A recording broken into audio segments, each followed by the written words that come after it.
day I've ever seen my stories, my novel, in a book form. This is the first gallery of my book.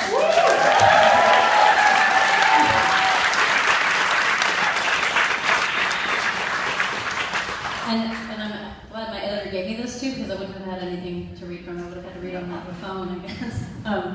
So this is a chapter in my book, and the chapter is called The Dangler. Shayla has a body to break your mind. You scan it once, expecting a flaw, twice, not believing there isn't one, 3 times for the exhilaration. The way her legs are tan, a real brown sugar tan, her calves all cut up and high, her toes manicured, but in that simple nude style, her ass so round, so beautiful. Her slender waist, her perfect, all-real breasts floating and pulling the world to her, nipples often showing just a bit if she turns, through whatever silk dress she's wearing. She has long, straight, dirty blonde hair that falls over her face when she checks her phone. She's gorgeous, but in a porchy Alabama way, not the way women in Dallas usually look if they're trying. Like, you look at her and think, that must be about how she looked before she went into her big bathroom to get ready. I'm good enough to get the once-over in the bar at the restaurant. I see them thinking my smallness is appealing, my ass and face are cute enough. I see them thinking that short haircut might be sexy. I'm always in a backless cocktail dress and heels. I'm flat-chested and a tad muscular, so they ask me if I'm a dancer and say, call me sometime, let's have a drink. It took me a while to understand you're supposed to work that for your money, but you can let the willingness fall right off your face when you turn around. It took me a while to understand that of course men fling their entreaties out in swarms, like schools of sperm, hoping one will stick.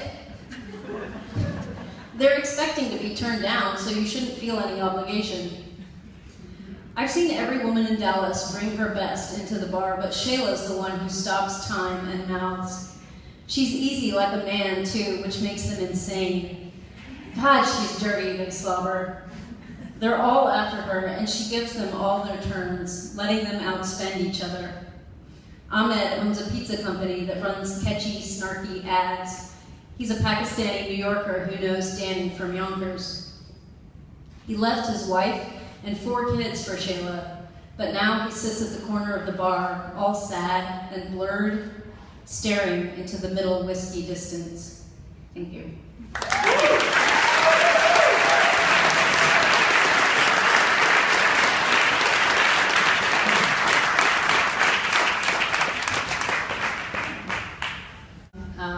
I'm 34, so I just squeaked in. So was I. But, and I don't want to claim precociousness for myself, but I certainly have precocious children, and I think a definition of precociousness could be, performing authority before you've earned it, and, acting the part. And I think that's actually necessary to keep writing as a young writer. You have to just trust yourself and believe that you've got it to keep going. And I guess we could call that precocity. I mean, it looks nice when you get an award. It looks precocious, but I think most of the time it feels just like pig-headedness. Is that sufficient? Wrote that spectacular send-up just to make up for not being here, I think. But something he said to me a long time ago, which I've held on to, is that it should be a source of joy, me writing, and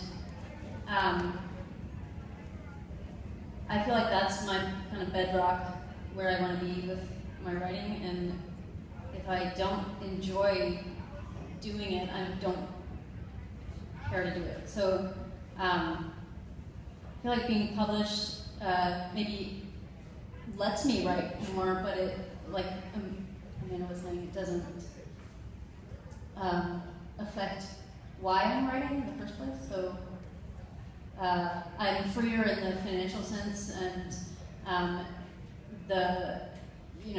The path for more books has been lubed now, but You're very healthy. yeah, it doesn't change why we read. I'm traumatized and you're healthy. We're a spectrum, as you said. Merritt. So, I still don't know if I want to be a writer. Just within the last year, I've started saying that I'm a writer. People ask me what I do, and when I say it, I wait for them to say, no, you're not. I mean, it seems, it doesn't sound right yet, but I have always wanted to be a writer, and I kind of prefer that state of wanting to be a writer.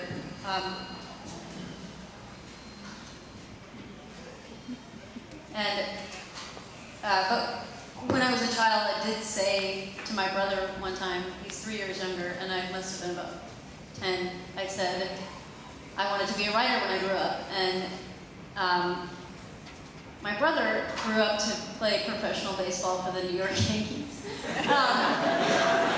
He was just in the farm system. He never made it to the big leagues, but still, incredible athlete. And he said to me when I said that, that sounds so stupid. He said, what do you mean? Just sit at home and write all day? And I've had that in the back of my mind forever. Intimidated, but and I also just want to say that I think it's important to be more than a writer all the time, and there aren't enough people who do other things and have cultivated deeply other skills and also write anymore. I feel like there used to be more of them, and I like having other things be very central in my life and trying to find a way to write about them or around them. And perhaps that's just a way of avoiding putting pressure on myself by, forcing myself to write all the time, but that's my approach to it. I have a lot. What'd you say? Say it again? They're similar too. Oh, okay.